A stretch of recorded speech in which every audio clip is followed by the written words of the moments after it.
పరిశుద్ధుడు మన రక్షకుడైన యేసుక్రీస్తు ప్రభు నామములో కూడి వచ్చిన మీ అందరికీ నా ప్రేమ వందనాలు తెలియజేస్తున్నానండి. ఇది మన ధ్యానం నిమిత్తము మత్తయి సువార్త 21వ అధ్యాయం.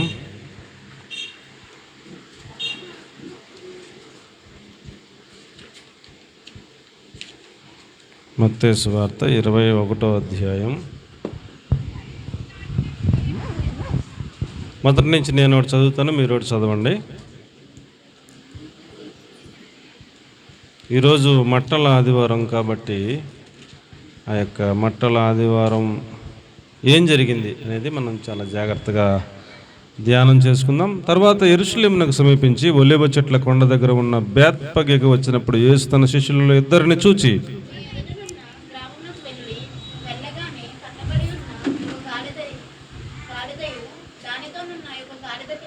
అందరూ చదవండి,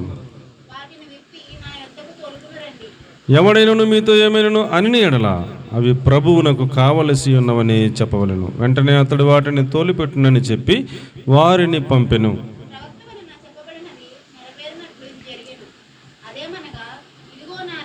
నీ రాజు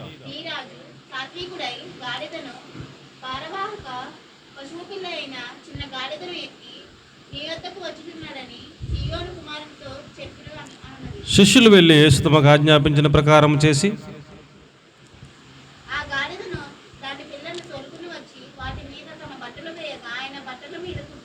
జనసమూహములోనూ అనేకులు తమ బట్టలు దారి పొడుగున పరచిరి. కొందరు చెట్ల కొమ్మలు నరికి దారి పొడుగున పరచిరి.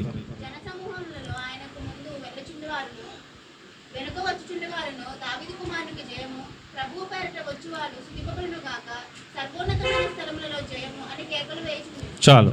దావీదు కుమారునికి జయము. అందరూ చెప్పండి. ప్రభు పెరట వచ్చువాడు స్తుతింపబడును గాక.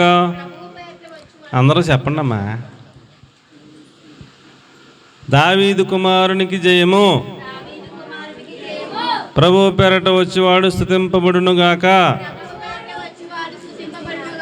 సర్వోన్నతమైన స్థలములలో జయము అని కేకలు వేయుచుండిరి. మట్టల ఆదివారం అంటే అందరూ కేకలు వేసి అలా చెప్పారు. మనం కూడా చెప్పాలి కదా, మరి అలాగ మౌనంగా ఉంటే ఏంటి అర్థం?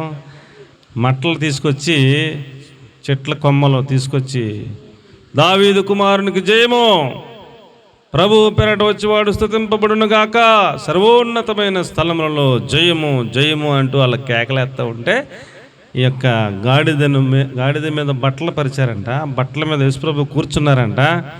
ఆయన వెళతా ఉంటే యెరూషలేము ప్రజలందరూ కూడా వీధుల్లోకి వచ్చి హోసన్నా హోసన్నా దావీదు కుమారునికి జయము జయము జయము జయమంటూ కేకలు వేస్తూ ఉంటే ఆ యెరూషలేము పట్టణం అంతా యేసుప్రభు మందిరం దాకా ఆ మార్గం అంతా వెళ్ళినట్టుగా మనం చూస్తాం.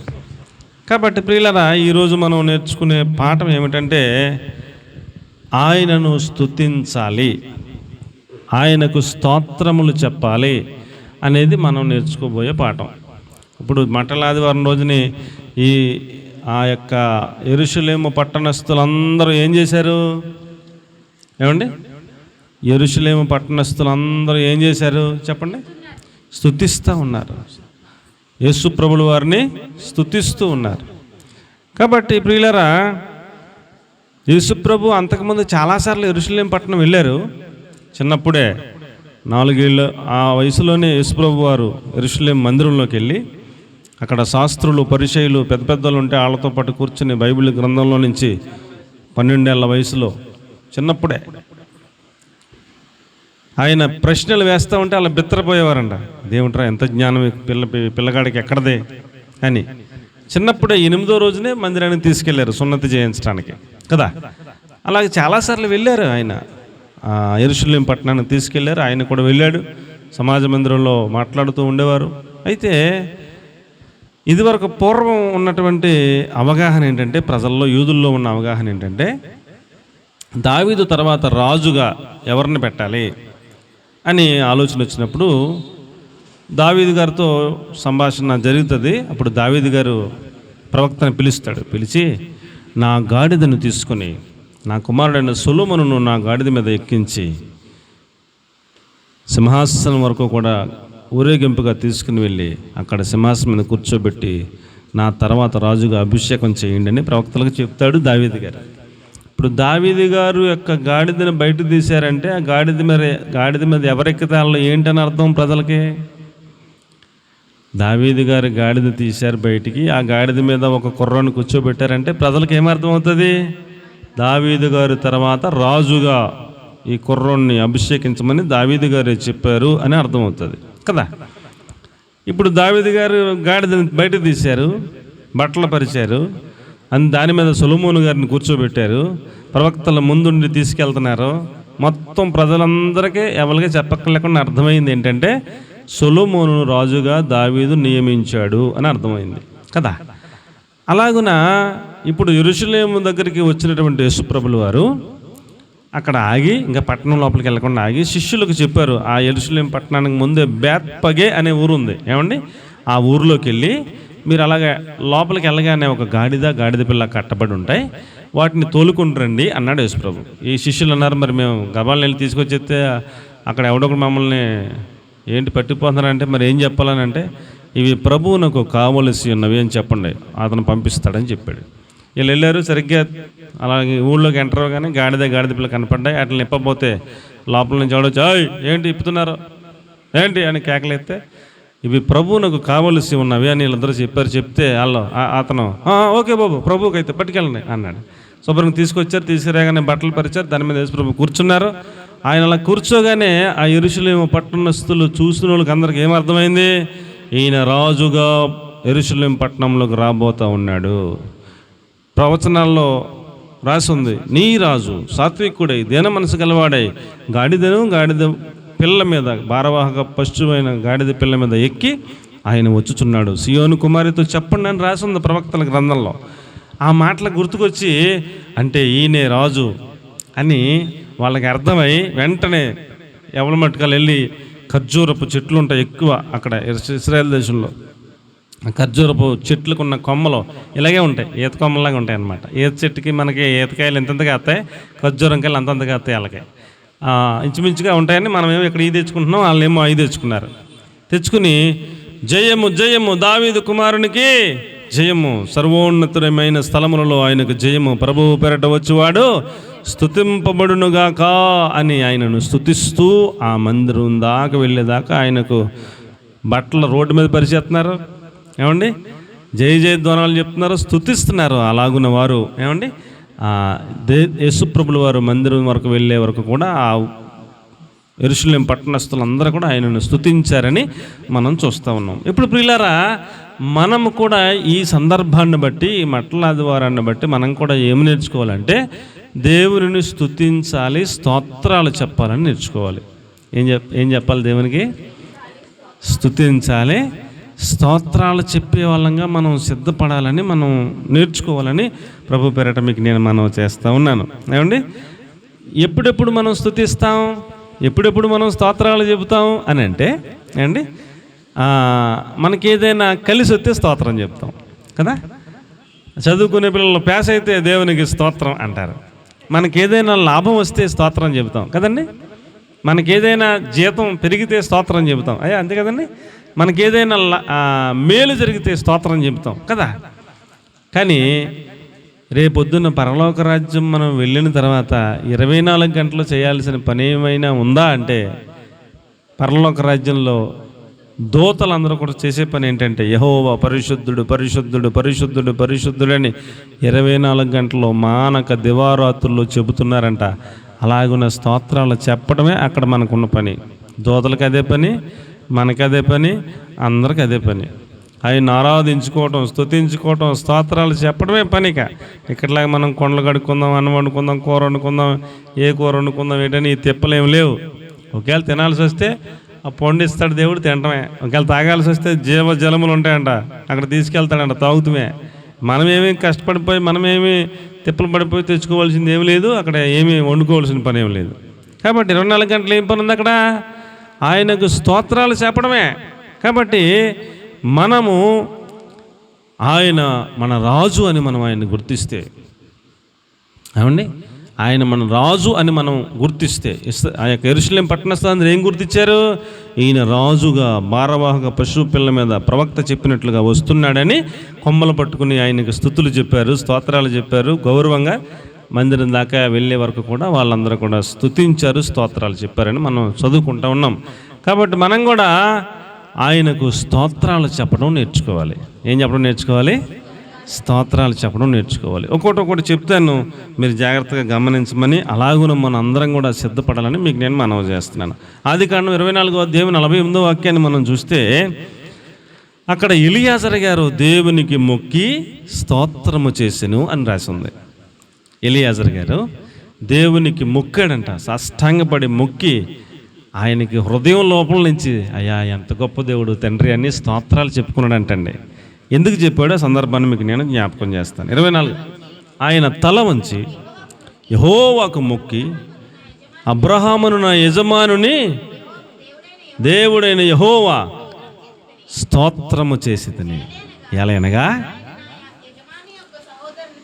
సహోదరుని కుమార్తెను తన కుమారునికి తీసుకుని వెళ్ళటానికి సరి అయిన మార్గమందును నడిపించాడు, అందుకే దేవునికి స్తోత్రములు అని స్తోత్రాలు చెప్పుకున్నాడంట హృదయంలో నుంచి. అండి ఇప్పుడు మీకు అర్థం అవడానికి చెప్తాను. అబ్రహాముకి ఒక్క కుమారుడు ఇస్సాకు అండి. అబ్రహాము ముసలివాడు అయిపోతున్నాడు, తన కుమారుడికి పెళ్లి చేయాలని ఆశపడ్డాడు. అబ్రహాము భార్య శారమ్మ చచ్చిపోయింది అప్పటికే. ఇప్పుడు ఇంట్లో ఆడదిక్కు లేదు. అబ్రహాము గారు పురుషుడే, కొడుకు ఇస్సాకు పురుషుడే. శారమ్మ ఉంటే వండి పెడుతుంది. ఇప్పుడు శారమ్మ చనిపోయింది, లేదు. ఇప్పుడు ఒక ఆలోచన వచ్చింది అబ్రహాము గారికి, త్వరగా నా కొడుక్కి పెళ్లి చేస్తే మంచిగా ఉంటుంది, నేను ఇప్పుడు చచ్చిపోతాను, పెద్దోడిని అయిపోయానని చెప్పేసి ఈయన ఇంట్లో పెద్దపాలేరు ఎలియాజరు అని ఒక ఆయన ఉంటాడు, ఆయన పిలిచాడు. నాన్న ఎలియాజరు, నీవు ఈ కనాను దేశంలో కనానీయుల పిల్లల్లో ఏ పిల్లల్ని కూడా నా కొడుక్కి పెళ్లి చేయకూడదు, అసలు ఏ కనాను పిల్ల చేయకూడదు. మా ఊరెళ్ళి మా రక్త సంబంధికుల్లో ఎవరో ఒక పిల్లని నువ్వే సెలెక్ట్ చేసి నా కుమారుడికి పెళ్లి కూతురుగా తీసుకునిరా, దేవుడు నీకు సహాయం చేస్తాడు, ప్రార్థన చేసి నేను పంపిస్తానని చెప్పి ప్రమాణం చెయ్యన్నాడు. అంటే ఇప్పుడు నేను వెళ్ళి మీ అబ్బాయి గారికి పిల్లని తీసుకొస్తానని ప్రమాణం చేయాలన్నమాట. అబ్రాహాము తొడ కింద చేయి పెట్టమన్నాడు ఎలియాజర్ని. ఎలియాజర్ తొడ కింద చేయి పెట్టాడు. పెట్టిన తర్వాత నీవు వెళ్ళి నా కుమారుడికి పెళ్లి కూతురుని తీసుకురాని మనోడు ఆయన చెప్తే ఈయన అలాగే అయ్యా అని ప్రమాణం చేశాడు. చేసిన తర్వాత అడిగాడు, ఒకవేళ నేను వెళ్ళినా నాకు పిల్ల దొరకకపోతే మరి ఎలాగయ్యా, ప్రమాణం చేయించుకున్నావు కదా అని అడిగాడు. అడిగితే అప్పుడు అబ్రాహాము గారు అన్నాడు, నీ ప్రయత్నం నువ్వు చెయ్యి, ఒకవేళ ఎవరు దొరకకపోతే నీవు ప్రమాణము నుంచి విడుదల పొందినట్టే, నీకేమీ ఇబ్బంది ఏమి లేదు, నీ ప్రయత్నం నువ్వు చెయ్యి అన్నాడు. ఎలియాజరు బయలుదేరినప్పటి నుంచి ప్రార్థన చేసుకుంటూ వెళ్ళాడు. ఏమని, అయ్యా దేవా ప్రభువా, మా యజమానుని యొక్క దేవుడా, మా యజమానుని కుమారుడికి సరి అయిన భార్య ఎవరో ఆ సరైన మార్గంలో నన్ను నడిపించి ఆ పిల్ల ఎవరో తెలియజేయ ప్రభువా అంటూ ప్రార్థన చేసుకుంటూ వెళ్ళాడు. వాళ్ళ బంధువులు వెళ్ళాడు. వాళ్ళ బంధువులు వెళ్ళిన తర్వాత ఆ ఊరికి బావి ఒకటి ఉందంట, నీళ్లు తోడుకునే బావి. ఆ ఊరందరూ అక్కడికే వచ్చి నీళ్ళు పట్టుకెళ్ళాలి ఆ రోజుల్లో. ఆ బావి కాడ మోకాళ్ళు వేసాడు అండి. మోకాళ్ళు వేసి ఒక ప్రార్థన చేశాడు, ప్రభువా మా యజమానుని నువ్వు బహుగా ఆశీర్వదించావు, వాళ్ళ కుమారుడికి పిల్లల్ని చూడాలంటే నేను ఎలా చూడను, నాకేం తెలుసు ప్రభువా, నేను ఇక్కడ మోకాళ్ళు వేసి ప్రార్థన చేస్తున్నాను. ఈ ఊరు పిల్లల్లో నీళ్లు పట్టుకెళ్తాకు వస్తారు కదా, వచ్చిన ప్రతి పిల్లల్ని అడుగుతాను, అమ్మా నాకు దాహంగా ఉందమ్మా మంచినీళ్ళు ఇవ్వండి అమ్మా అని అడుగుతాను. నేను నా కోసం దాహంగా ఉందని అడిగితే నాకు మాత్రం నీళ్ళు ఇవ్వటం కాకుండా నా ఒంటిల్ని కూడా చూసి అరే ఎక్కడి నుంచో దూరం దేశం నుంచి వచ్చినట్టున్నారు, ఇలా ఒంట్లు కూడా పాపం నీళ్ళు లేక మలమలు మండిపోతున్నట్టున్నాయని నేను అడగకుండానే నాకు కాసిన మంచిళ్ళు ఇవ్వమని అడిగితే నాకు ఇచ్చి నీ ఒంట్లకు కూడా ఇస్తానని ఏ చిన్నది చెబుతుందో ఆ చిన్నదే నా యజమాని కుమారుడికి భార్య నేను ఫిక్స్ అయిపోతాను, అలా చేసిపెట్టి ప్రభు అని ప్రార్థన చేసుకున్నాడు అండి. అది ఆషామాషి ప్రార్థన కాదు సుమండి. ఒక మనిషి తాగితే ఒక చెంబుడు తాగుతాడు, ఒకళ్ళు బాగా తాగితే చెంబుడు తాగితే కొట్టు నిండిపోద్ది, ఇంక తాగలేడు. బాబు లచ్చరపులు ఎత్తాను ఇంకో చెంబు తాగారంటే వద్దురు బాబు, నేను లచ్చ నాకు వద్దు, నాకు పట్టదు అంటాడు ఎవరైనా సరే. ఏమండి, ఒక చెంబుడు తాగుతాడు. కడవ పట్టుకెళ్ళింది కదా రిబ్కమ్మ, కడవ తెచ్చితే ఒక చెంబుడు తాగుతాడు, మిగిలిపోతాయి, పట్టిపోతాయి ఇంటికి. మళ్ళీ కిందకి దిగి మెట్లు ఉంటాయి, మెట్లంటే కిందకి దిగితే అక్కడెక్కడో నీళ్ళుంటే అక్కడ నుంచి బిందె ముంచుకుని ఆ మెట్లన్నీ ఎక్కి పైకి వచ్చి మళ్ళీ ఇవ్వాలా. చాలా కష్టం. ఎంత సహనం, ఎంత ఓర్పు, ఎంత ఓపుకుంటే తప్ప నీళ్ళు ఒంట్లోకి పెడతానని ఎవరు అనరు. ఒక మనిషి తాగితే చెంబుడు తాగుతాడు, ఒక ఒంటి తాగితే 6 నెలలకు సరిపడా సంచి ఉంటుందంట కడుపులో. ఒంటికి 6 నెలలకు సరిపడా సంచి ఉంటుందంటే ఒంటికి కడుపులో. ఆ సంచి నిండా తాగేద్దంట. ఇంకా 6 నెలల దాకా నీళ్ళు లేకపోయినా ఎడారిలో ఇసుకలో ప్రయాణం చేసేద్దనమాట అండి ఒంటే. ఒక్కసారి తాగితే 6 నెలలు నీళ్ళు లేకపోయినా బతికేద్దనమాట అండి ఒంటే. మనం ఇవాళ తాగితే రేపు పొద్దున్న మళ్ళీ చెంబుడు లేకపోతే మనం అయిపోతాం. మన సిస్టమ్, మన లోపల ఉన్న సంచి చెంబుడే. ఒంటికి 6 నెలలకు సరిపడా ఉంది సంచి. ఎంత తాగుతుంది అండి? ఎన్ని కడవలు తాగుతుంది ఒక్కో ఒంటి? ఎన్ని ఒంట్లు ఉన్నాయి? ఆ ఒంట్లన్నీ సమృద్ధిగా తాగేదాకా కిందకు దిగుతుంది, తెత్తుంది, పోతుంది, కింద దిగుతుంది, తెత్తుంది, పోతుంది. ఎంత ఓపుకుండాలి ఆ పిల్లకి అండి? ఈయన అమ్మ నాకు అసలు దాహంగా ఉందమ్మా నీళ్ళు అమ్మ అంటే నీళ్ళు ఇచ్చి నీకే మాత్రమే కాదు నీ ఒంట్లకు కూడా వేస్తానని ఆ పిల్ల అని వీళ్ళు చేసేస్తుంది. అప్పుడు కృతజ్ఞత నిండిన హృదయంతో, ఎంత గొప్ప దేవుడు తండ్రి, నేను ఏదో ప్రార్థన చేస్తే అచ్చం అలాగే నేను అడగకుండానే నీ ఒంట్లకు కూడా వేస్తానని ఆ పిల్ల అంత గబగబా వెళ్ళి తెచ్చి పోసేస్తుంది. ఇంక ఈ బిడ్డ కన్నా ఇంకా అర్హమైన పిల్ల ఎవరో లేరు. నా ప్రయాణాన్ని సఫలమైన చేసినందుకై నీకు స్తోత్రం తండ్రి. నన్ను సరైన మార్గంలో నడిపించినందుకై నీకు స్తోత్రం తండ్రి. నా యజమానుని కుమారుడికి భార్యని సిద్ధపరిచినందుకై నీకు స్తోత్రం తండ్రిని ఆయనకి మోకరించి మొక్కి సాష్టాంగపడిపోయి దేవునికి స్తోత్రాలు చెబుతున్నాడంట. దేవునికి మహిమ కలుగునుగాక. ప్రియులారా, మనం కూడా ఏదన్నా ఒక పని అనుకుంటాం, ఇది చేద్దాం అనుకుంటాం. ఆ పని అయిపోతే మనం కూడా ఏం చేయాలి? ఆయనకు మొక్కి సాష్టాంగపడి ఆయనకు స్తోత్రాలు చెప్పాలి అండి. మా పిల్ల పేస అవ్వాలనుకుంటాం, పేస అయిపోయింది, ఏం చేయాలి? ఆయనకు మొక్కి ఆయనకు స్తోత్రాలు చెప్పాలి.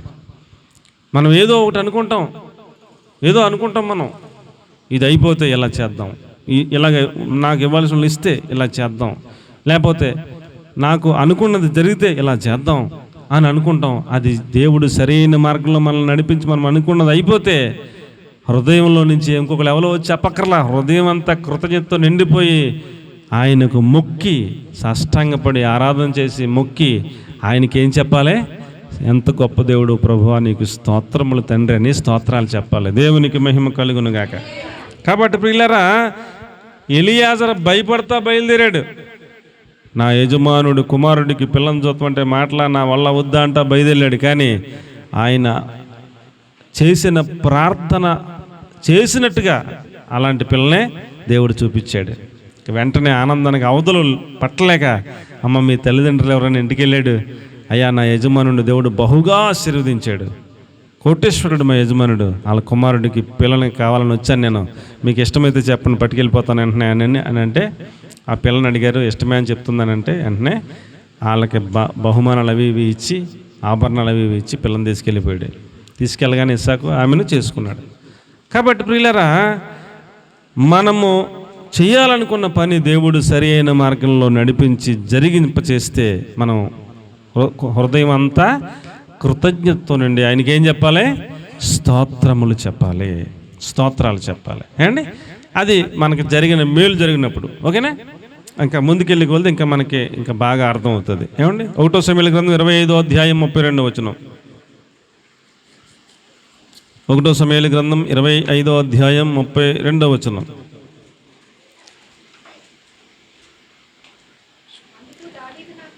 అందుకు దావీదు నాకు ఎదురుపొట్టకై నిన్ను పంపిన యెహోవాకు స్తోత్రము కలుగునుగాక అన్నాడు. దేవునికి స్తోత్రాలు చెప్పేశాడు. ఇక ఆగలేకపోయాడు దావీదు అండి. నా వైపు చూడండి. ఇక్కడ జరిగిన సందర్భం ఏమిటంటే, ఈ కొండ మీదేమో నాబాలు ఉంటాడు. ఎవరండి? నాబాలు అనగా మోటివాడు అని అర్థం. నాబాలు ఉంటాడు. నాబాలు భార్య, నాబాలు మందలు, గొర్రెల మందలు అన్నీ ఉంటాయి. వాళ్ళ పని వాళ్ళు ఉంటారు ఈ కొండ మీద. ఆ కొండ మీద దావీదు గారు ఉంటాడు, ఆయన సైనికులు వాళ్ళు ఉంటారు. ఈ నాబాలు గొర్రెలు మందలు మేపుకుంటా ఈ గొర్రెల మందలు ఈ కొండ మీదకి వచ్చేసింది. ఏ కొండ మీదకే? దావీదు గారు ఉన్న కొండ మీదకి వచ్చేసింది. ఇప్పుడు దావీదు గారు ఏం చేయాలి? ఆ కొండ మీద వాళ్ళు మా కొండ మీద ఎందుకు వచ్చారా, వెళ్ళిపోండి అంటే ఏం చేస్తారు? అలా వెళ్ళిపోవాల్సిందే కదా. వాళ్ళు రాగానే దావీదు అన్నాడు, దావీదు సైనికులందరూ ఏదో అనబోతే, పోనే ఉండరా, మన పక్క కొండ మీద ఉన్న అయిందే కదా, మీరు వాళ్ళకి కాపలా కాయండి, వాళ్ళు ఎంతసేపు ఎంతకాలం మేపుకుంటారో మేపుకుని వాళ్ళు వెళ్ళినప్పుడు వెళ్తారో వాళ్ళని ఏమనకండి అన్నాడు దావీదు. సొంత బిడ్డలను చూసుకున్నట్టుగా వాళ్ళ కాపర్లు నిద్రైతే దావీదు కాపలా కాసి ఏ జంతువు రాకుండా గొర్రెల మీద పడకుండా కంటికి రెప్పలా కాపాడుకుంటూ వచ్చారు. కొన్ని నెలలు మేపుకున్న తర్వాత మళ్ళీ గొర్రె బుజ్జు కత్తిరించే కాలం ఏదో ఉంటుంది, ఆ టయానికి మొత్తం మీద తీసుకుపోయారు వాళ్ళు. మళ్ళీ ఆ కొండకి వెళ్ళిపోయారు. వెళ్ళిపోయిన తర్వాత కొద్ది కాలానికి దావీదు గారి దగ్గర ఉన్న ఆహారం అయిపోయింది, తినడానికి ఏం లేవు. అప్పుడు దావీదుకు గుర్తొచ్చింది, మన పక్క కొండ మీద నాబాలు ఉన్నాడు కదా, ధనవంతుడు కదా, అతడికి మనం ఎంతో మేలు చేశాం కదా, కనీసం తినడానికి ఆహారం అయినా ఇవ్వడా ఏమిటి అని కొంతమందిని పిలిచి సైనికుల్ని, నాబాలుతో చెప్పండి, నీ కుమారుడైన దావీదు ఆకలితో ఉన్నాడు, ఆహారం ఇమ్మన్నాడు అని చెప్పండి అని పంపించాడు. వీళ్ళు వెళ్ళి నాబాలు అడిగారు, నీ కుమారుడైన దావీదు ఆకలితో ఉన్నానని చెప్పమన్నాడు, ఆహారం కోసం పంపించాడు, ఎంతో మేలు చేశాడు మీకు అని చెప్తే ఆ నాబాలు అన్నాడు, నేను కష్టపడి సంపాదించుకున్న ఆస్తుల నుంచి నేను రొట్లు ఆహారం గట్ట ఇవ్వాలా? నా కుమారుడు లేదు, ఏమి లేదు, ఆడెవడో నాకు తెలదో అని కఠినంగా మాట్లాడాడు. దావీదు ఎవడు అన్నట్టుగా కొంచెం ఎగస్ట్రాగా మాట్లాడాడు. ఆ మాట వెళ్ళి చెప్పారు దావీదుకి. చెప్తే దావీదు కత్తి ధరించి తెల్లవారే లోపల ఆ కొండ మీద మగోడన్నోడు ఉంటే నేను దావీదునే కదని బయలుదేరాడు. దావీదు బయలుదేరిన విషయం ఈ నాబాలు కాపర్లకి తెలిసి వాళ్ళ నాబాలుకి చెప్పిన ఉపయోగం లేదని వాళ్ళ అమ్మగారి దగ్గరికి వెళ్ళారు, అబీగైల్ దగ్గరికి వెళ్ళారు. అమ్మ అబీగైల్ గారు, మన యజమాని మోటువాడు, బొర్రలేదు, దావీదు మనకు ఎంతో మేలు చేశాడు, మన మందలన్నింటిని కాపాడాడు, మాకు తెలుసు, ప్రాణాలకు తెగించి అలా కాపాడారు, ఆహారం లేదు, కాస్త ఆహారం ఉండని ఆయన పంపిస్తే మన యజమాని అవమానించి పంపించాడు వాళ్ళని, ఇప్పుడు కత్తేసుకొస్తున్నాడు, మగోడు ఉన్నవాళ్ళు లేకుండా మమ్మల్ని యజమాని కూడా చంపేస్తాడు తెల్లారి లోపల అని అంటే అప్పటికప్పుడు జ్ఞానం కలిగిన అబీగైలు, అంజూర పడలు పట్టరండి, తొందరగా పట్టరండి, ద్రాక్షారసం పట్టరండి అని ఆహారం అంతా సిద్ధపరచుకుని గాడిద గంత కట్టించుకుని బయలుదేరిపోయింది ఆవిడ. ఇక్కడేమో దావీదు బయలుదేరి, అక్కడేమో ఆవిడ బయలుదేరిపోయింది ఆహారం పట్టుకుని. మధ్యదారిలో అడ్డం కొట్టింది దావీదుని. అక్కడ దావీదు అలాగ వస్తున్నాడనగా ఇక్కడ ఈవిడ గాడిదని ఆపి ఆవిడ దిగి సాష్టాంగ నమస్కారం చేసిందంట. ఆయన ఎంతో ఉగ్రుడే వస్తున్నాడు కదా, కోపంతో వస్తున్నాడు కదా, సాష్టాంగ పడగానే కోపం అంత ఉన్న కోపం ఏమైంది, మొత్తం తగ్గిపోయింది. ఆయన కూడా దిగాడు. అమ్మ ఎవరమ్మా నువ్వు అని అడిగాడు. అయ్యా నీ దాసురాలనయ్యా, నాబాలు భార్యనయ్యా, ఈ తప్పు నాదనించయ్యా, మా వాళ్ళని ఏం చేయకయ్యా, నా భర్తను ఏం చేయకయ్యా, నీకు ఆహారం పట్టుకొచ్చానయ్యా అని తప్పు నాదని ఒప్పుకుని అతడి కోపాన్ని చల్లార్చి అతడికి ఆహారం ఇచ్చి ఎంతో బ్రతిమలాడుతూ మాట్లాడింది. అప్పుడు దావీదు అన్న మాట అన్నమాట అండి, నాకు ఎదురుపడుటకై నిన్ను పంపిన యెహోవాకు స్తోత్రము కలుగునుగాక. నిన్ను పంపకపోతే దేవుడు నీకు ఆ మనసు ఇవ్వకపోతే, నువ్వు నాకు ఎదురు కాకపోతే తెల్లారి లోపల ఎంతమంది మగుళ్ళని ఎంతమందిని చంపేద్దాం అనుకుని నిజంగా చంపేద్దాను, కానీ నిన్ను పంపి దేవుడు ఎంతో గొప్ప కార్యం చేశాడు. ఒక్కల మీద కూడా నేను కత్తి జులిపించకుండా నన్ను శాంతముతో సమాధానంతో పంపిస్తున్నావు, నిన్ను దేవుడు ఆశీర్వదించినగాక అంటూ దేవునికి హృదయం అంతా నిండిన కృతజ్ఞతతో స్తోత్రాలు చెప్పుకుంటూ వెనక్కి వెళ్ళాడు. దేవునికి మహిమ కలుగునుగాక. కాబట్టి ప్రియులారా, ఏదైనా ఒక కార్యం దేవుడు చేసినప్పుడు మనం హృదయం అంతా దేంతో నిండాలి?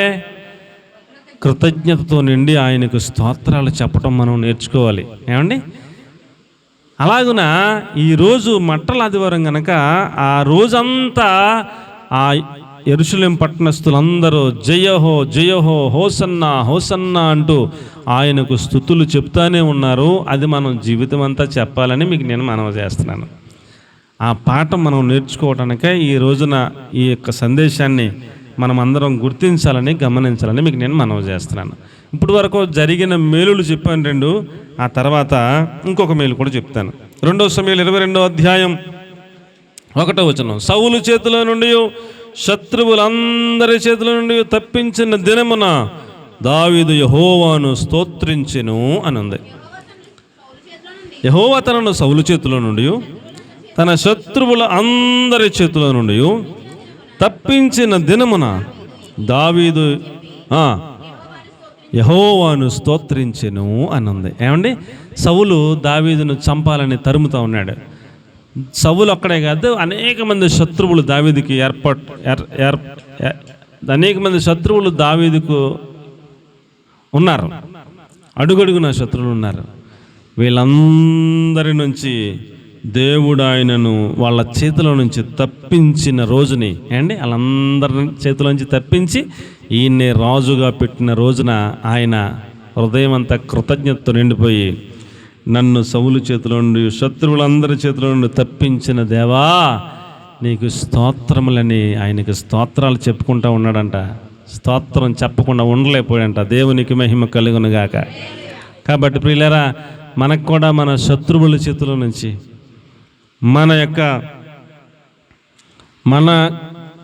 మనలను పాడు చేయాలనుకున్న వాళ్ళ చేతిలో నుంచి, మన జీవితాన్ని అనగదొక్కాలనుకున్న వాళ్ళ చేతిలో నుంచి, మనలను నశింప చేయాలనుకున్న వారి యొక్క చేతిలో నుంచి మనలను దేవుడు తప్పించినప్పుడు మన హృదయం కూడా ఏమవ్వాలి?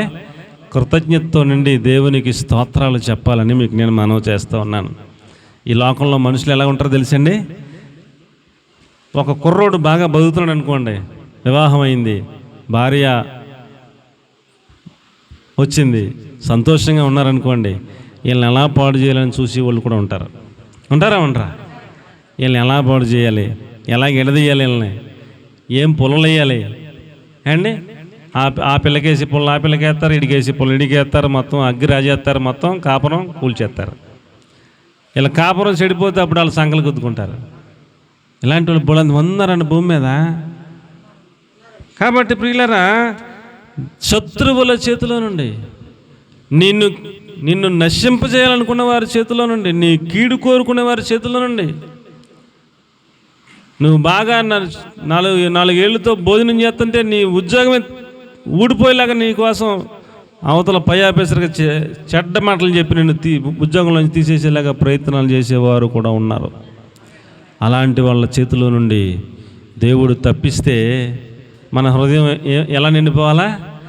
ఎంత గొప్ప దేవుడు నాయన, అల్లుపుడు నాయన నా కోసం ఎన్ని కార్యాలు చేసావా అని హృదయం అంతా కృతజ్ఞతతో నిండిపోయి ఆయనకి ఏం చెప్పాలి?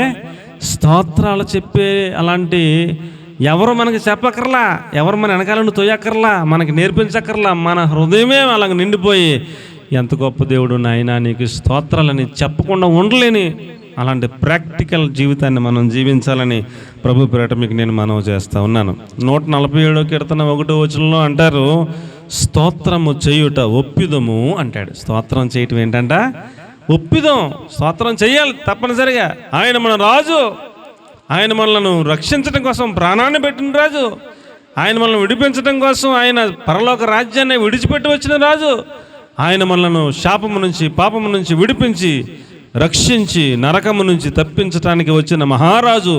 ఆయనకి మనం ఏం చెల్లించాలి? నన్ను రక్షించినందుకే స్తోత్రం ప్రభువా, నన్ను విడిపించినందుకే స్తోత్రం ప్రభువా, నన్ను నరకము నుంచి తప్పించినందుకే స్తోత్రం ప్రభువా, నన్ను రక్షించడం కోసం నీ ప్రాణాన్నే పెట్టినందుకే స్తోత్రం ప్రభువా, నీ రక్తాన్ని కార్చినందుకే స్తోత్రం ప్రభువా, నీ శరీరం అంతా నల్లగొట్టబట్టకు ఇష్టపడినందుకే స్తోత్రం ప్రభువా అని స్తోత్రం చెప్పకుండా ఎలాగుండగలమండి? ఉండగలరా? ఎలాగుండగలం?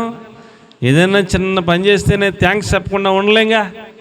ఒక పెన్ ఇస్తే సంతకం పెట్టుకుని మళ్ళీ ఆయన పెన్ ఆయనకి ఇచ్చేసిన థ్యాంక్ యూ అని చెప్పకుండా ఉండలేంగా. మరి అంత దేవుడు మహాదేవుడై ఉండి మన కొరకు ప్రాణమే పెడతానికి ఇష్టపడి మన కోసం ఎంత బలియాగం అయిపోతే మనం ఆయనకి స్తోత్రం చెప్పకుండా ఎలాగ ఉండగలం? ఏమండి? స్తోత్రము చేయుట ఒప్పిదము అంటాడు. ఏమండి? మనకి బుద్ధి గడ్డి తిని మన పరిస్థితులన్నీ తారుమారాయి తలకిందులై మనకి మళ్ళీ బుద్ధి వచ్చేదాకా గడ్డి తిన్నాక అప్పుడు స్తోత్రం చెప్పి కన్నా, గడ్డి తిన్నాక స్తోత్రం చెప్పి కన్నా ముందు నుంచే స్తోత్రం చెబితే మంచిదని మీ అందరికీ మనవి చేస్తున్నాను. దేవునికి స్తోత్రం కలిగిన గాక. ముట్టుకెళ్ళి కొట్టాక, దెబ్బలు తగిలాక, లెంపలు వాయించాక అప్పుడు స్తోత్రం చెప్పి కన్నా ముందు నుంచే చాలా జాగ్రత్తగా హృదయంతో నిండిపోయి, అయ్యా నీకు వందనాలు తండ్రి, స్తోత్రం ప్రభువా, ఈ వస్త్రం వేసుకున్నామంటే నీ కృప తండ్రి, నీకు స్తోత్రం తండ్రి, గాలి ఇచ్చావు స్తోత్రం తండ్రి, నీరు ఇచ్చావు స్తోత్రం తండ్రి, ఉండటానికి నివాసం ఇచ్చావు నీకు స్తోత్రం ప్రభువా, భర్త ఇచ్చావు స్తోత్రం తండ్రి, బిడ్డలను ఇచ్చావు స్తోత్రం ప్రభువా, తినడానికి ఆహారం ఇస్తున్నావు స్తోత్రం తండ్రి, సైకిల్ ఇచ్చావు స్తోత్రం తండ్రి. ఆయన ఏమి ఇచ్చాడో వాటన్నిటిని జ్ఞాపకం చేసుకుని స్తోత్రం చెప్పుకుంటా ఉంటే ఏమండి చాలా మంచిదని మీకు నేను మనవి చేస్తూ ఉన్నాను. నెబుకద్నెజర్ అనే మహారాజు ఉన్నాడు. ఎవరండి అమ్మా? ఎవరు? నెబుకద్నెజర్ అనే మహారాజు ఉన్నాడు. ప్రపంచంలో ఇక అతడిని మించిన రాజు లేడిక, అతనే టాప్ లెవెల్లో ఉన్నాడు రాజుగా. ఆయన కింద ఇంకా బోళ్ళంతమంది రాజులు, సామంత రాజులు ఉన్నట్టుగా ఆయన బాగా పై స్థాయిలో ఉన్నాడు. ఒక రోజున అనుకున్నాడంట, ఎంతటి మహాసామ్రాజ్యమునకు మహాచక్రవర్తిని నేనే, నా జ్ఞానము చేత, నా తెలివి చేత, నా పరాక్రమము చేత ఎంత సంపాదించి తిని, ఆహా ఏమి నా భాగ్యము అని కొంచెం గర్వపడ్డాడంట హృదయంలో. ఏం పడ్డాడంట? గర్వపడ్డాడంట హృదయంలో. దేవుడు చూశాడంట ఆకాశం నుంచి, ఓహో అలాగుందేట్రా నీకు అని. అతడికి పశువు మనసు ఇచ్చాడంట. ఏం మనసు అండి? పశువు మనసు పంపించాడంట. అలాగ అనుకున్న మరుక్షణమే పశువు మనసు వచ్చేసింది కదా. ఏక్లస్గా సింహాసనం మీద కాలు మీద కొలసి కూర్చునే మహారాజు ఒకసారి రెండు చేతులతో రెండు కాళ్ళతో పశువులాగా నడుతున్నాడంట. ఈ మంత్రులు, ఈ అధికారులు అందరూ ఉంటారు కదా, ఇదేమిట్రా రాజుగారికి ఏమైంది ఇలాగ పశువులాగా నడుతున్నాడు అంటే ఆయన అలాగే వెంబడించుకుంటూ వస్తున్నారు. సింహాసనం దిగాడు, 4 చేతులతో కాళ్ళతో పశువులా నడుచుకుంటా బయటకు వచ్చాడు. బయట గడ్డి ఉంటుంది కదా, ఆ గడ్డి దగ్గర కూర్చున్నాడు. కూర్చుని గడ్డి పిక్కి తింటున్నాడు. పశువు తింటున్నాడంట. అయ్యి బాబు ఏదో తేడా వచ్చేసింది రాజుగారికి అని వదిలేశారు. ఇంక అక్కడ వదిలేస్తే మంచుకు తడుతున్నాడంట. తల పెరిగిపోయింది, గోళ్ళు పెరిగిపోయినాయి, గడ్డం పెరిగిపోయింది, పిచ్చోడైపోయాడు. ఏమండి మంచుకు తడుతున్నాడంట, ఎండకి ఎండుతున్నాడంట. పశువుకి ఏముంది ఏమంటే, పశువుకి మనం మనుషులు కాబట్టి ఎండొస్తే గమ్మల్ని ఇంట్లోకి వస్తాం కదా. ఇక పశువుకి ఇంట్లోకి వస్తాక ఏముంది, అంతే ఎండకి ఎండుతూ మంచుకు తడుతూ అక్కడే ఉండి గడ్డి తింటున్నాడంట. ఈ మిగతా అధికారులు, మంత్రులందరూ కూడా చూసే, బాబు ఏంటి ఇలాగైపోయాడంటే రాజు, ఏంటి వాళ్ళు నెత్తునోరు బాదుకుంటున్నారు. అలా కొంతకాలం అయ్యాక అతడి బుద్ధి అతడికి వచ్చిందంటండి. ఏమొచ్చిందంటండి? అతడి బుద్ధి అతనికి దేవుడు ఇచ్చాడంట. ఆ బుద్ధి వచ్చిన తర్వాత అప్పుడు అంటున్నాడు, సకల ప్రపంచములకు సార్వభౌమాధికారిగా దేవుడు మాత్రమే ఉన్నాడు. పరలోకమందు కూర్చుని ఆయన సకల ప్రపంచాన్ని పరిపాలన చేస్తూ ఉన్నాడు. ఆయనకి ఇష్టం వచ్చిన వారికి భూమి మీద అధికారం ఆయనే ఇస్తున్నాడు. అలాగే నాకు కూడా ఇచ్చాడు కొంత అధికారం. నేనేమీ పెద్ద గర్వపడతాక నా దగ్గర ఏం లేదు, ఆయన ఇస్తే వచ్చింది, అంతేమి కాదని లెంపలేసుకున్నాడంట. అప్పుడు అతడి బుద్ధి అతడికి వచ్చి మరలా రాజులాగా లేచి టీవీగా నిలబడితే అప్పుడు గమనించిన మంత్రులు, అమ్మ మళ్ళీ రాజులాగా మనోడు మళ్ళీ నుంచున్నాడు రా అని వెళ్ళి తీసుకొచ్చి కటింగ్ వేసి స్నానం చేయించి అన్నీ కూడా సిద్ధపరిచి మరలా సింహాసనం మీద కూర్చోబెట్టారంట. అప్పుడు మరలా రాజ్య పరిపాలన చేస్తూ ప్రభువుని స్తోత్రం చేశాడంట. దేవునికి స్తోత్రం కలిగినగా. దేవుణ్ణి స్తోత్రం అన్నీ పశువులాగా మనసు వచ్చి గడ్డి తిన్నాక స్తోత్రం చేయడం కాదు, ముందు నుంచి స్తోత్రం చేయటం తెలిస్తే వస్తే అంతవరకు పోకుండా మనల్ని మనం కాపాడుకోగలుగుతామని మీ అందరికీ నేను మనవి చేసుకుంటూ ఉన్నాను. చూడండి, దానియేలు గ్రంథం 4వ అధ్యాయం 34వ వచనం. నెబుకద్నెజరు బుద్ధి వచ్చినప్పుడు స్తోత్రము చేసి అన్నాడు. ఆ బుద్ధి వస్తే స్తోత్రం చేస్తాం. అసలు స్తోత్రం వేసేతలు అసలు బుద్ధి లేదు మనకని అర్థం. అమ్మ చదవరా. ఆ కాలము గడిచిన పిమ్మట నెబుకద్నెజరు, నేను మరలా మానవ బుద్ధి కలిగిన వాడినై నా కళ్ళు ఆకాశము తట్టు ఎత్తి చిరంజీవియు సర్వోన్నతుడగు దేవునికి స్తోత్రము చేసి ఘనపరిచి స్తుతించి ఆయన ఆధిపత్యం చిరకాలం వరకు, ఆయన రాజ్యము తరతరములు ఉండునని ఆయన గ్రహించి స్తోత్రములు చెప్పాడంట. అప్పుడు ఆయన బుద్ధి ఆయనకు వచ్చింది. మరలా ఆయన రాజ్యం ఆయనకి ఇచ్చాడు దేవుడు. దేవునికి మహిమ కలుగునుగాక. హల్లెలూయా. కాబట్టి ప్రియులారా, మన బుద్ధి లేకుండా గడ్డి తినే పరిస్థితి మనకు రాకుండా, ఏమండి మనలో గర్వం రాకుండా, మహాదేవుడు సార్వభౌమాధికారి సర్వశక్తుడైనటువంటి దేవుడు తనకు ఇష్టం వచ్చినట్టు పరిపాలన చేస్తూ ఉన్నాడు. ఆయన నా యందు కనికరపడి ఉద్యోగం ఇచ్చాడు, నా యందు కనికరపడి ఈ స్థాయిలో ఉంచాడు అని ఆయనకు స్తోత్రాలు చెప్పడం నేర్చుకుని స్తోత్రాలు చేస్తూ ఉంటే మనకు మంచిది. ఒకవేళ నేనే సూపర్ అనుకుంటే గడ్డి తినే పరిస్థితులు వస్తాయి అని మాత్రం దేవుని వాక్యాన్ని బట్టి మీ అందరికి కూడా నేను మనవి చేస్తూ ఉన్నాను. అలాగే మత్తయి సువార్త ఏమండి స్తోత్రాలు చెప్పడంలో ఉన్నటువంటి గొప్ప ఆశీర్వాదాన్ని మీకు నేను తెలియచేయాలని ఆశపడుతున్నాను. ఏమండి మనము స్తోత్రాలు చెల్లిస్తూ ఉంటే మన స్థితి మారిపోద్ది. మనకి ఆశీర్వాదం దేవుని యొద్ద నుంచి వస్తుంది. మనకి మిగిలిపోయేలాగా ఆయన ఆశీర్వాదం ఉంటుంది. ఆ స్తోత్రాలు చెప్పడంలో అంత గొప్ప ఆశీర్వాదం ఉందని మీకు నేను మనవి చేస్తూ ఉన్నాను. మత్తయి సువార్త 14:19 యేసు ప్రభు వారు స్తోత్రము చేసి ఆ రొట్టెలు విరిచి శిష్యులకు ఇస్తూ ఉన్నాడు. ఏమండి? పచ్చిక మీద కూర్చుని జనులకు ఆజ్ఞాపించి 5 రొట్టెలు 2 చేపలను పట్టుకొని ఆకాశం వైపు కళ్ళెత్తి ఆశీర్వదించి ఆ రొట్టెలు విరిచి ఆ స్తోత్రము చేసి అన్న పదం చాలా ఇంపార్టెంట్. ఏమండి? ఆయన వాక్యం చెబుతుంటే 5,000 మంది పురుషులు వచ్చారంట. ఎంతమంది అండి? ఇక్కడ మనం చూస్తే స్త్రీలు ఏమండి 4 రెట్లు ఉంటే 2-3 పురుషులు ఉన్నారు, అంతే కదా. అలాగే ఆ రోజున ఆ మీటింగ్లో 5,000 మంది పురుషులు ఉన్నారంటే స్త్రీలు పిల్లలు లెక్కట్లేదని రాశారు అక్కడ. అంటే 5,000 మంది పురుషులు ఉన్నారంటే కనీసం 10,000 మంది స్త్రీలు, ఒక 5,000 మంది పిల్లలు, ఒక 20,000 మంది ఉంటారు. మొత్తం 25,000 మంది దాకా ఉంటారు జనం. అంత జనం 25,000 మంది ఉన్న జనం ఉంటే యేసుప్రభు అన్నారు వాళ్ళకి మనమే భోజనం పెడదాం అన్నాడు యేసుప్రభు. శిష్యులు అన్నారు, ఏటి ప్రభు అన్న 10 మందా 25,000 మంది జనం ఉంటే మనమే భోజనం పెడదాం అంటే ఎక్కడ తెచ్చి పెడతావు, పంపేయి అన్నారు శిష్యులు. లేదు నాన్న మనమే పెడదాం, ఇక్కడ మన దగ్గర ఎవరి దగ్గర ఆహారం ఉందేమో చూడండి అన్నాడు. అప్పుడు అక్కడ ఉన్న కుర్రోడు ఒకడు చిన్నపిల్లోడు ఎంత ఉంటాడు, ఆడి పిల్లోడు అన్నాడు, నేను తింటాక తెచ్చుకున్నాను ప్రభువా, 5 రొట్టెలు 2 చేపలు తెచ్చుకున్నాను, నాకు ఒక్కడికే సరిపోతాయని, నేను తర్వాత తింటాను, ఇదిగో ప్రభు అని ఇచ్చాడు. ఆడిచ్చిన 5 రొట్టెలు 2 చేపలు దేవుడు ఏం చేశాడంట, ఆకాశం వైపు చేతులెత్తి స్తోత్రములు చెల్లించి ఆశీర్వదించి విరవటం మొదలెట్టాడంట. స్తోత్రాలు చెబితే ఏమండి ఆశీర్వాదం వస్తుంది. దేవునికి స్తోత్రం చెప్పండి, హల్లెలూయా. ఆయన విరవటం మొదలుపెట్టాడు, గంపలో ఏత్త మొదలెట్టాడు. గంప నిండిపోగానే శిష్యులు వెళ్తున్నారు, ఒక్కొక్కడికి పంచి పెడుతున్నారు, తిని వాడు తింటున్నాడు. ఏమండి 25,000 మంది తినగా ఏమండి అందరూ తినేసి కడుపు నిండిపోయి, అయ్యా మీకు వందనాలు ప్రభువా, యేసు ప్రభు నీకు స్తోత్రం తండ్రి, మా కడుపు నిండా భోజనం పెట్టాం, మా ఇంటికి వెళ్ళిపోతాం ప్రభు అంటే ప్రార్థన చేశాడు, వెళ్ళిపోయాడు. ఎవరింటికల్లా వెళ్ళిపోయాక యేసు ప్రభు అన్నారు, వాళ్ళు తినేసాక మిగిలిపోయిన మొక్కలన్నీ కూడా జాగ్రత్తగా ఏరి గంపల్లో వేయండి అన్నాడు. వాళ్ళ మొత్తం అని తినేశారు. ఇంకా ఒక్కో ప్లేట్లో ఎన్నో ఒక మొక్క, చిన్న చిన్న మొక్కలు, రొట్టె మొక్కలు అయినా మిగిలితాయి, అన్నీ పోగేశారంట. పోగెత్తే 12 గంపలు నిన్నాయి అంటండి. ఎన్ని గంపలు నిన్నాయి అంటండి? 12 గంపలు నిన్నాయి అంటండి. ఒక్క పిల్లోడికి సరిపోయే ఆహారం. ఏమండి ఎంత ఆహారం? ఒక్క పిల్లోడికి సరిపోయే ఆహారం యేసు ప్రభు చేతిలో పెడితే, స్తోత్రాలు చెబితే 25,000 మంది తినగా ఇంకా 12 గంపలు మిగిలిపోయేంత ఆశీర్వాదాన్ని, సమృద్ధినిచ్చాడు. స్తోత్రాలు చెప్పడంలో అంత సమృద్ధి, అంత ఆశీర్వాదం, అంత మిగిలిపోయే కృప ఉందని మీ అందరికి నేను మనవి చేసుకుంటా ఉన్నాను. మీకు ప్రియులారా జీతం వస్తుంది అనుకోండి, ఒక 10,000 15,000 జీతం వస్తుంది అనుకోండి.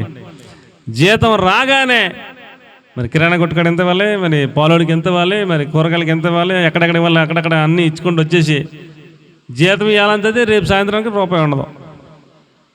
అవునా కదా? ఏమండి 10,000 వచ్చినా, 15,000 వచ్చినా, 20,000 వచ్చినా అదే పరిస్థితి. ఎక్కడెక్కడ వాళ్ళు అందరూ అన్ని చోట్ల ఇచ్చేస్తాం. ఇంకా ఈ నెల అంతా గడితే ఆయనకైనా చేతిలో ఒక 1000 రూపాయలు జేబులు పెట్టుకుంటే క్లోజు. ఏమో ఎటు తిరిగి ఎడుతుంది, ఎప్పుడు జ్వరం అవుతుందో పిల్లలకైనా ఒక ఈ పక్కన పెట్టుకుంటే రూపాయి ఉండదు ఇంకా, అది పరిస్థితి. కానీ జీతం రాగానే ప్రభువా ఈ నెలంతా నాకు శక్తిని ఇచ్చావు, నీకు స్తోత్రం తండ్రి, నాకు ఆరోగ్యం ఇచ్చావు, నీకు స్తోత్రం తండ్రి, నేను కష్టపడే కృపనిచ్చావు, నీకు స్తోత్రం తండ్రి, ఈ జీతంనిచ్చావు, నీకు స్తోత్రం తండ్రి అని ఆ జీతాన్ని ఎదురుగుండా పెట్టుకుని మోకరించి ఆయనకు మొక్కి స్తోత్రాలు చెప్పి ఆయన చేతిలో పెడితే ఆయన ఆశీర్వదిస్తాడు, మల్టిప్లై చేస్తాడు.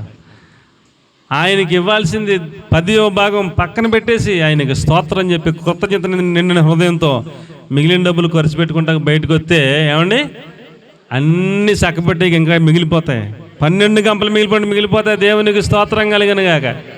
కాబట్టి ప్రియులారా, ఈ రహస్యం తెలియక చాలామంది స్తోత్రాలు చెప్పట్లేదు, చెప్పక ఆశీర్వాదాలు పోగొట్టేసుకుంటున్నారు, దీవెనలు పోగొట్టేసుకుంటున్నారు. మీరు కనుక స్తోత్రాలు చెప్పే బిడ్డలైతే మీకు మిగిలిపోతాయి, అన్ని పనులు అయిపోగా మిగిలిపోతాయి. ఇంకా మీకు 12 గంపలు ఎత్తమన్నది, అందుకే ఎంత మిగిలిందో చూపిస్తాక ఎత్తమన్నాడు, ఊరికనే కాదు. స్తోత్రాలు చెప్పడంలో అంత ఆశీర్వాదం ఉందనన్న. సమృద్ధిగా తిన్నారా లేదా? కడుపు నిండా తిన్నారు, సమృద్ధిగా తిన్నారు. మీరు సమృద్ధిగా మీ నెల గడుస్తుంది, మీరు సమృద్ధిగా తింటారు, ఇంకా మిగిలిపోద్ది. రాసుకోండి, స్తోత్రాలు చెప్పడంలో అంత ఆశీర్వాదం ఉందని మాత్రం నేను మీకు చెప్పగలను. కాబట్టి ప్రియులారా, మనం ఏ పని చేసినా ఏం చెప్పాలి? స్తోత్రాలు చెప్పి మనం ఆ పని చేయాలని మీకు నేను మనవి చేసుకుంటా ఉన్నాను.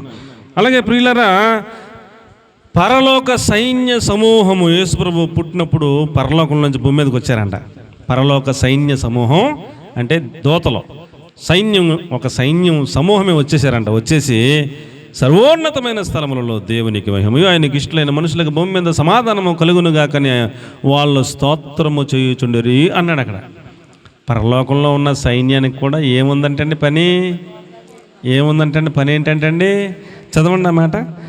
లోకాసు వార్త 2వ అధ్యాయం 14వ వచనం.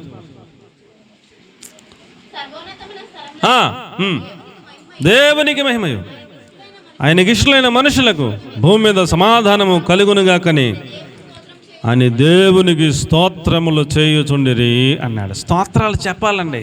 ఏం చెప్పాలి చెప్పండి? స్తోత్రాలు చెప్పాలి. దోతలకే స్తోత్రాలు చెప్పే పని దేవుడు నియమిస్తే మరి మనమే పాటల్లో మనము కూడా స్తోత్రములు చెప్పడం నేర్చుకుంటే అందులో ఆశీర్వాదాలు ఉన్నాయి, దీవెనలు ఉన్నాయి. ఆ స్తోత్రాలు చెప్పడంలోనే రేపొద్దున పరలోక రాజ్యం వెళ్ళాక కూడా అక్కడ కూడా అదే చెప్పాలి. కాబట్టి ఇక్కడ ట్రైనింగ్ తీసుకోవాలని మీ అందరికి కూడా మనవి చేస్తూ ఉన్నాను. ఏమండి, ఆ గొర్రెల కాపురాల దగ్గరికి వెళ్ళి చెప్పారు దూత. గొర్రెల కాపురాల దగ్గరికి వెళ్ళి,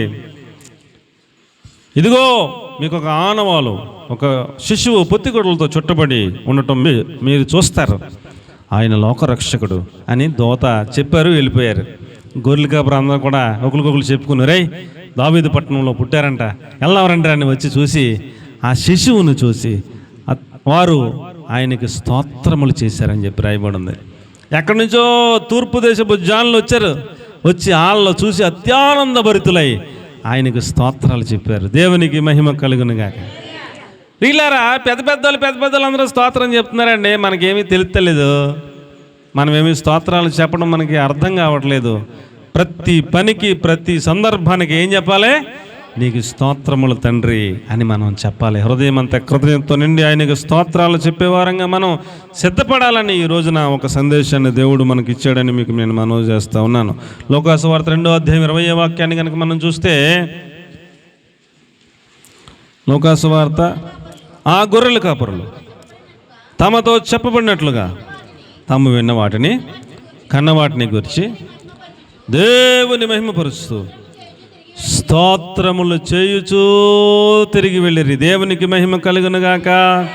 వాళ్ళు దూత చెప్పిన వర్తమానాన్ని విన్నారు, వచ్చారు, చూశారు. వారు చూసిన వాటిని, విన్న వాటిని బట్టి దేవునికి స్తోత్రములు చేయుచూ ఇంటికి వెళ్ళారంట. దేవునికి మహిమ కలుగునుగాక. కాబట్టి మనం ఎల్లప్పుడూ 24 గంటలు తెగక ఏం చెప్పాలి? స్తోత్రములు చెప్పాలి. దేవాలయంలో యేసుప్రభు పుట్టినప్పుడు దేవాలయంలో అన్న అనే ఒక ఆవిడ ఉండేవారు. అన్న, ఏమండి, అన్న. 85 ఏళ్ళు ఆమె మందిరంలోనే ఉండి తెగక స్తోత్రము చేయుచుండెను అని రాశారు అక్కడ ఆవిడ గురించి. ఇక అత్తమాన 24 గంటల స్తోత్రం చెప్పడమే ఆవిడ పని అక్కడ. ఏమండి, అలాగే నా మందిరంలో స్తోత్రాలు చెప్పేవారు అనేక మంది ఉన్నారని బైబిల్ గ్రంథంలో మీకు నేను మనవి చేస్తూ ఉన్నాను. మనము స్తోత్రాలు చెప్పాలి. ఆ స్తోత్రాలే దేవునికి ఏమండి సింహాసనంగా మారతాయంట. దేవునికి మహిమ కలుగునుగాక. కీర్తన గ్రంథం 22వ అధ్యాయం 3వ వాక్యంలో, ఇశ్రాయేలు చేయు స్తోత్రముల మీద నీవు ఆసీనుడవై ఉన్నావు అంటాడు. ఏమండి, దేవుడికి కూర్చుంటా కుర్చీయలేదా? ఆయనకి సింహాసనం ఉంది. ఆయనకి ఆకాశం ఆయన సింహాసనం, భూమి ఆయన పాదపీఠం, అంత మహాదేవుడు. కానీ ఎక్కడ కూర్చుంటారంట? మనము స్తోత్రాలు చెబుతూ ఉంటే ఆ స్తోత్రాల మీద కూర్చుంటాడంట. దేవునికి స్తోత్రం కలిగినగాక, మహిమ కలుగునుగాక. కాబట్టి ప్రియులారా, కెరూబుల రెక్కల మీద ఆసీనుడై ఉండే దేవుడు, మేఘవాహనుడైన దేవుడు, ఆకాశము నా సింహాసనం అని సెలవిచ్చిన దేవుడు, ఎవరైతే ఇశ్రాయేలుగా పిలువబడతారో వారి యొక్క స్తుతుల మీద ఆయన సింహాసనాసీనుడై కూర్చుంటాడట. అలాంటి భాగ్యం మనకిచ్చాడు. దేవునికి మహిమ కలుగునుగాక. దేవాతి దేవుడికే కుర్చీ వేసే కృప మనకిచ్చాడు దేవుడు. ఆ కుర్చీ వేయటం మనం నేర్చుకోవాలా. ఆయనకి స్తోత్రములు చెప్పడం మనం నేర్చుకోవాలి. ఆయనకి స్తుతుల సింహాసనం వేయడం మనం నేర్చుకోవాలి. ఏమండి, కాబట్టి మనము ఇశ్రాయేలీయుల వలె, ఇశ్రాయేలు అనగా అర్థం ఏంటంటే మనుషులతోనూ దేవునితోనూ పోరాడి గెలిచిన వాడు ఇశ్రాయేలు. అందరూ ఇశ్రాయేలు కాదు. ఇశ్రాయేల్ అంటే అర్థం ఏంటంటే మనుషులతోనూ దేవునితోనూ పోరాడి గెలిచిన వాడు ఇశ్రాయేలు. యాకోబుని అంటారు, నీ పేరేంటి నాన్న అని అడిగితే నా పేరు యాకోబు అన్నాడు. నీవు మనుషులతో పోరాడావు, దేవునితో కూడా పోరాడి గెలిచావు, కాబట్టి ఇక నుంచి నీ పేరు యాకోబు కాదు, నీ పేరు ఇశ్రాయేలు అని పేరు పెడుతున్నాను అని ఒక దెబ్బ కొట్టి ఆశీర్వదించాలే పొమ్మని వెళ్ళిపోయాడు దేవుడు. దేవునికి స్తోత్రం కలిగిన గాక. కాబట్టి ప్రియులారా, ప్రార్థనలో పోరాట పటిమ కలిగిన వాళ్ళు ఎవరైతే ఉంటారో, దేవునితోనే పోరాడి గెలిచేటువంటి వాళ్ళు ఎవరైతే ఉంటారో, దేవునితో పోరాడి మనం గెలవగలుగుతామా? గెలవలేం. కానీ ప్రార్థనలో మోకాళ్ళ మీద ఉంటే ఏమండి, దేవుడే నువ్వే గెలిచావని చెప్పి వెళ్ళిపోతాడు. అంత గొప్ప దేవుడు, మహా తండ్రి. ఏండి, నేను తండ్రిని కదా, మా పిల్లొచ్చి నా మీద దెబ్బలాడుతుంది అనుకోండి, నేనేం చేస్తాను? మా పిల్లొచ్చి మెడ మీద ఎక్కి నన్ను దెబ్బలాడుతుంది అనుకోండి, నేనే ఓడిపోయినట్టుగా నువ్వే గెలిచావన్నట్టుగా అంటానా లేదా? కాసేపు పెనిగిలాట జరిగింది అనుకోండి, మా పిల్లకి నాకు పెనిగిలాట జరిగితే ఇలాగ చేతులు పట్టుకుని ఇలాగ అంటుంది అనుకోండి, ఇలాగ మీరు అనుకోండి ఇలాగ ఎట్టామనుకోండి. మా పిల్లడు మొన్న ఇలాగెట్టాడు, ఆడు కూడా ఇలాగెట్టాడు, ఇలాగ అంటున్నాను నన్ను. నేను ఇలాగెట్టి కాసేపు అని ఇలాగ అనేసాను. ఇప్పుడు ఎవరు ఓడిపోయారు? నేనే ఓడిపోయినా. ఆడే నేను గెలిచాను, నేను బలవంతున్నా అంటున్నాడు. మరి ఆడి గెలిచాను, నేను గెలిచానా? ఆడే గెలిచాడు. నేను తండ్రిని కాబట్టి నా కుమారుడికి గెలిపించి నేను సంతోషపడిపోతాను. ఆడు నిజంగా గెలుతాడేటి? గెలవడం. యాకోబు నిజంగా గెలిచేస్తాడు దేవుడి మీద? గెలవడం అసలు ఛాన్స్ లేదు. కానీ కన్యలతో ప్రభువా నన్ను ఆశీర్వదించు ఆశీర్వదించు ఆశీర్వదించు అని ప్రార్థన చేస్తే, సర్లేరా నువ్వు గెలిచావులే, నిన్ను ఆశీర్వదించాలే, దేవుడితో పోరాడి నువ్వే గెలిచావురని ఆయన్ని గెలిపించేసారి వెళ్ళిపోయాడు. కాబట్టి కన్నీటి ప్రార్థన ఎవరైతే చేస్తారో, ప్రభు పాదాలు ఎవరైతే పట్టుకుంటారో, రాత్రంతా ప్రార్థనలు ఎవరైతే ఉంటారో, స్తోత్రాలు ఎవరైతే చెబుతారో, వాళ్ళని దేవుడు మనుషులతోనూ దేవుడితోనూ కూడా పోరాడి నువ్వే గెలిచావు నాన్న అని నిన్ను గెలిపించి ఆయన ఆశీర్వదించి వెళ్ళిపోతాడు. దేవునికి స్తోత్రం కలిగిన గాక. కాబట్టి ప్రియులారా, ప్రార్థనలో పోరాట పటిమ కలిగిన వారెవరో, మగసిరి కలిగి పోరాడే వాళ్ళు ఎవరో వాళ్ళే గెలిచారని దేవుడే డిక్లేర్ చేసి, నువ్వు గెలిచావు నాన్న, నన్ను నేనే ఓడిపోయినాను ఆయనే ఒప్పేసుకుని ఆశీర్వదించి వెళ్ళిపోతున్నాడు. కాబట్టి అలాగున ఇశ్రాయేలు వలె మనము, పోరాట పటిమ కలిగిన వారి వలె మనము స్తోత్రాలు చెబితే ఆ స్తోత్రాలు వేసే మహాసనంగా చేసుకుని కూర్చుంటాడంట. దేవునికి మహిమ కలుగును గాక. అసలు నీకు ప్రార్థనలో పోరాటమే తెలవకపోతే, నీకు స్తోత్రాలు చెప్పటమే రాకపోతే ఇక నువ్వు సింహాసనమే ఎత్తావు. కాబట్టి మనం ప్రార్థనలో పెనుగులాడే వాళ్ళంగా, పోరాడే వాళ్ళంగా ఆయనకు స్తోత్రాలు చెబితే ఆయన ఆ స్తోత్రాలనే సింహాసనంగా భావించి ఆయన కూర్చుంటాడంట. దేవునికి స్తోత్రం కలిగిన గాక. హల్లెలూయా. ఇప్పుడు వరకు ఒక రకంగా చెప్పుకొచ్చాను, ఇప్పుడు ఇంకొక మాట చెప్తాను. ఏమండి, యోబు గారు ఒక దేశానికే మహారాజులు అంటాడు అనమాట అండి. ఇక రాజుగారు అనక్కర్లేదు కానీ అంతటోడు. ఆ దేశంలో, ఊజు దేశంలో ఈ మూల నుంచి ఆ మూల వరకు ఎవరికి ఏది కావాలన్నా వచ్చి దండం పెట్టి, మహాప్రభో మా పిల్లకి పెళ్లి చేసుకోవాలనుకుంటున్నాను మహాప్రభు అంటే, ఆయనకి ఏం కావాలో అడిగి ఇచ్చేయంటారా అంటాడు. అంతే. ఆయన చెప్పిన ఏమేమి చెప్పాడు లిస్ట్ రాసుకుని ఇచ్చేస్తారు. ఆయన కింద, యోబు గారి కింద ఉంటారు కదా కొంతమంది, వాళ్ళు ఇచ్చేస్తే ఆయన దండం పెట్టి, అయ్యా చాలా వందనాలు బాబా, మా పిల్లకి పెళ్లి చేసుకుంటానని చెప్పేసి పట్టిపోయి పెళ్లి చేసుకుంటాడు అనమాట. అలాగే ఎవడు ఒత్తిడికి ఏది అడిగితే అది ఇచ్చేతమే. అంటే ఎంత ధనవంతుడో మీరు చూసుకోండి. యోబు గారు నడిచి వెళ్తుంటే పెద్ద వాళ్ళందరూ లేచి నిలబడేవారంట, అంత గౌరవించేవారంట. వృద్ధులు లేచి నిలబడేవారంట, యవనస్తులు నోరు మూసుకునేవారంట, మాట్లాడేవారు కదంట. అమ్మో యోబు గారు వస్తున్నాడు అని. అంత పేరు, అంత దడదలాడిపోయే పరిస్థితి, అంత గొప్పవాడైన మహారాజులు అంటాడు ఆ దేశంలో. ఎంత ఆస్తుంది ఆయనకే తెలియదు, ఎన్ని గొర్రెలు ఉన్నాయి ఆయనకే తెలియదు, ఎన్ని ఒంట్లు ఉన్నాయి ఆయనకే తెలియదు, ఎంత సంపద ఉందో ఆయనకే తెలియదు. ఏమండి, అలాంటోడు 10 మంది పిల్లలు, 7 మగపిల్లలు, 3 ఆడపిల్లలు, సుందరమైన పిల్లలు. ప్రతిరోజు ఒక అన్నయ్య వాళ్ళ ఇంటికాడ ప్రార్థన పెట్టుకుని భోజనం పెడతాడంట. ఈ మొత్తం 10 మంది వాళ్ళ ఇంటికి వెళ్తారు. వాళ్ళ ఇంటికాడ భోజనం పెడతారు. మళ్ళీ 2వ ఒకటి పెడతాడు, 2 రోజుని భోజనం. మళ్ళీ 3వ ఒకటి, అలాగే 7 రౌండ్ వేస్తారనమాట. వారంలో 7, సోమవారం పెద్దనే, మంగళవారం 2వ ఒకటి, 3వ ఒకటి, అలాగా ప్రతి వారం అలాగా ఒక అన్ని ఇంటికాడ భోజనం ప్రార్థన. ఇలాగే 10 మంది ఒక అన్ని ఇంటికాడ భోజనం చేస్తుండగా ఒక్కరోజునే ఆ ఇల్లు పడిపోయి 10 మంది చచ్చిపోయారంట. ఒకడు వచ్చి చెప్పాడు యోబు గారికి, అయ్యా మీ పిల్లలు 10 మంది పలానా అన్ని ఇంటికాడ భోజనం చేస్తుండగా ఇల్లు కూలిపోయింది, 10 మంది చచ్చిపోయాయి అంటే ఎవడైనా స్తోత్రం చెప్తాడా? సెపరేట్నే. ఎవరైనా స్తోత్రం చెప్తారా? మీ 10 మంది పిల్లలు చచ్చిపోరండి, ఒక ఇంట్లోనే భోంచేత్తనికి ఇల్లు కూలిపోయిందండి, 10 మంది పిల్లలు చచ్చిపోరండి అంటే ఎవరైనా స్తోత్రం చెప్తారా? ఎవరు చెప్పలేరు. ఒకడు చచ్చిపోడంటేనే గుండె బద్దలైపోద్ది. 10 మంది చచ్చిపోరంటే అలాగ ఆలకిచ్చాడు, మాట్లాడలేదు. ఇంకొకడు వచ్చాడు పరిగెత్తుకుంటా, అయ్యా మన పశువులు లక్షల పశువులన్నీ కూడా సుడిగా లేదో పెద్ద గాలి వచ్చింది, మొత్తం అన్ని చచ్చిపోయాయ్యా, అలాగ ఆలకిచ్చాడు. ఇంకొకటి వచ్చాడు, ఇంకోటి చెప్తున్నాడు, మొత్తం ఒక్క రోజులోనే మొత్తం పోయింది. అలాగే వచ్చినాడు అలా చెప్తుంటే వింటున్నాడు, అంతే, ఏం మాట్లాడతలా.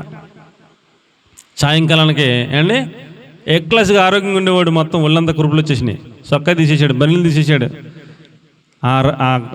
ఆ కురుపులకి రసం కూడా కారిపోతుంది, అంత స్పీడ్గా వచ్చేసినాయి. ఇక లోపల నుంచి ఇంట్లో ఉంటే వాసన బాగోదని బయటకు వచ్చి బూడిదలో కూర్చున్నాడండి. ఎక్కడ కూర్చున్నాడా? బూడిదలో కూర్చున్నాడు. 10 మంది పిల్లలు చచ్చిపోయారా? మొత్తం సంపద అంతా పోయిందా? దేశం అందరికీ ఏది పడితే ఇచ్చి అంత గొప్ప రాజులు అంటాడువా, అన్నీ పోయినాయా? ఆరోగ్యం కూడా పోయిందా? భార్య భర్త ఇద్దరే మిగిలారా?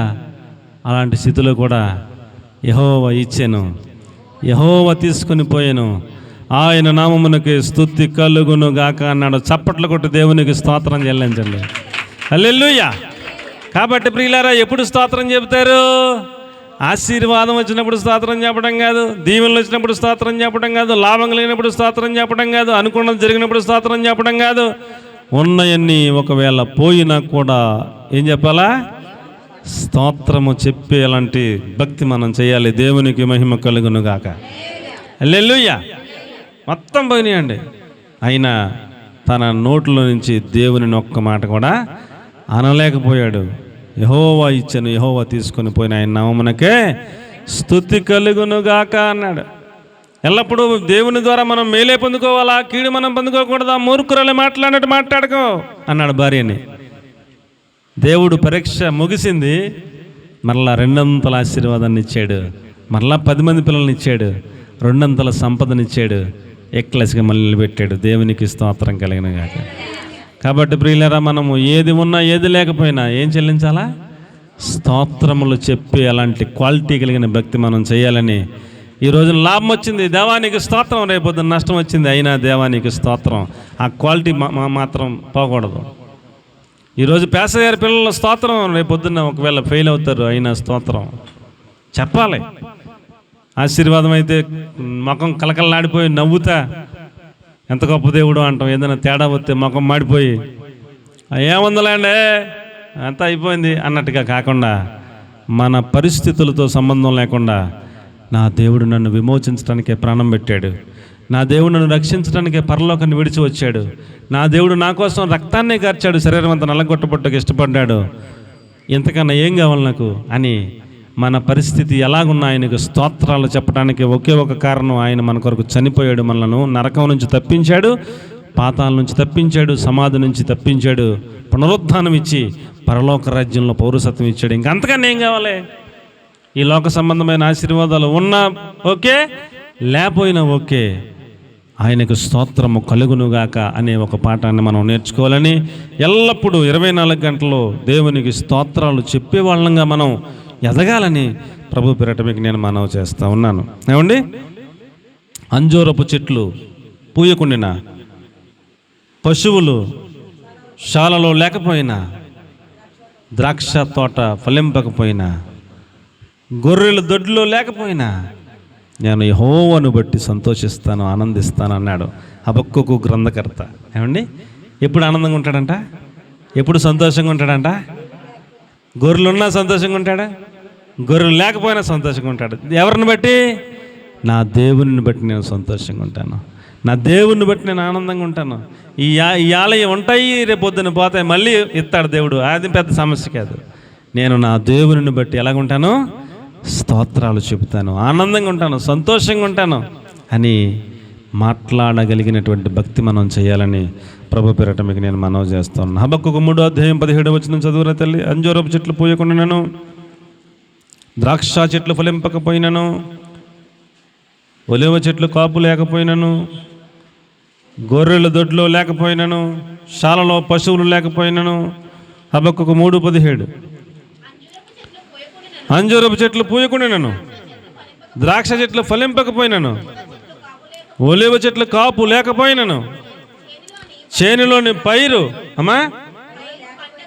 పంటకు రాకపోయినను, గొర్రెలు దొడ్లు లేకపోయినను, శాలలో పశువులు లేకపోయినను, నేను యెహోవా యందు ఆనందించుదును, నా రక్షణకర్తయ్య నా దేవుని యందు సంతోషంగా ఉంటాను. దేవునికి గట్టిగా బిగ్గరగా స్తోత్రం చెప్పండి. హల్లెలూయా. కాబట్టి ప్రియులారా, మనము ఎల్లప్పుడూ దేవునికి ఏం చెల్లిస్తూ ఉండాలా?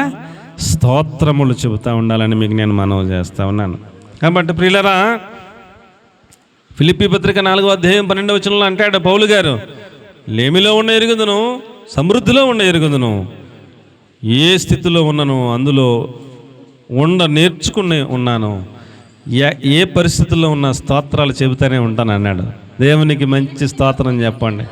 దేన స్థితిలో ఉండ ఎరుగుదును, సంపన్న స్థితిలో ఉండ ఎరుగుదును, అన్ని విషయములలోనూ అన్ని కార్యములలోనూ కడుపు నిండుటకును, ఆకలి కొని ఉండుటకును, సమృద్ధి కలిగి ఉండుటకును, లేమిలో ఉండుటకును నేర్చుకున్నాను. ఏ స్థితిలో ఉన్న స్తోత్రాలు చెప్పకుండా ఉండలేను అంటాడు. ఏ స్థితిలో ఉన్నా వస్త్రహీనుడిగా ఉన్నాడు అంటాడు. ఒక్కోసారి రాళ్లతో కొట్టబడ్డాను అంటాడు, ఇంకొకసారి బెత్తములతో 4 సార్లు కొట్టారు, 5 సార్లు కొట్టారు అంటాడు, ఇంకొకసారి ఏమండి సముద్రంలో ఉన్నాను ఇంకొకసారి అంటాడు, చలిలో ఉన్నాను అంటాడు, ఇంకొకసారి ఆకలి దప్పికలతో ఉన్నాను అంటాడు, ఇంకొకసారి ఏమండి అనేక సార్లు నన్ను తాడుగట్టి ఈడ్చుకుంటూ వెళ్ళిపోయారు, రక్తసిక్తమైన దేహంతో వదిలేశారు అంటాడు, ఎన్నో బాధలు పడ్డాను అంటాడు. ఏ స్థితిలో ఉన్నాను ఏం చెప్తాడంట? స్తోత్రములు చెప్పడం మాత్రం మానలేదంటాడు. దేవునికి మహిమ కలుగును గాక. కాబట్టి ప్రియులారా, మనం అందరం కూడా 24 గంటల్లో మన స్థితి గతితో సంబంధం లేకుండా చెప్పవలసినది ఏంటండి? దేవునికి స్తోత్రాలు చెప్పడం ఒకటే ఉందని మీ అందరికీ నేను మనవి చేస్తూ ఉన్నాను. ఏమండి, కాబట్టి ఇందు నిమిత్తము తేలుచున్న ఫలితార్థం ఏమనగా, మనం ఉదయం లేవగానే లేవగానే ఏం చేద్దాం? స్తోత్ర ప్రార్థన చేద్దాం. మీ ఓపిక 10 నిమిషాలు చేస్తారో, పావు గంట చేస్తారో, అరగంట చేస్తారో, గంట చేస్తారో, స్తోత్ర ప్రార్థన చేసుకుని బయటికి రండి. అది మీకు ఆశీర్వాదకరం. దేవునికి మహిమ కలుగును గాక. చూడండి ఏం చెప్పాడు కీర్తన గ్రంథం 8వ అధ్యాయం 2వ వచనం, స్తుతుల మూలమున, చంటి పిల్లల స్తుతుల మూలమున నీవు ఒక దుర్గమును స్థాపించావు అన్నాడు. ఏమి స్థాపించాడంట? దుర్గమును స్థాపించాడంట. శత్రువులను పగ తెచ్చుకున్న వారిని మాన్పివేయుటకై, నీ విరోధులను బట్టి బాలుర యొక్కయు చంటి పిల్లల యొక్కయు స్తుతుల మూలమున నీవు ఒక దుర్గమును స్థాపించావు. శత్రువులు ఏం చేయలేరు. ఇంకెవరండి అమ్మాయి ముందేం చదువు? శత్రువులు పగ తీర్చుకునే వాళ్ళు ఏం చేయలేరు. ఇంకా వాళ్ళని మాన్పించేయటానికి ఒక దుర్గమును, విరోధులు ఎవరు మనల్ని ఏం చేయలేరు. ఒక దుర్గాన్ని స్థాపించుకునే అవకాశం మనకి ఇచ్చాడు.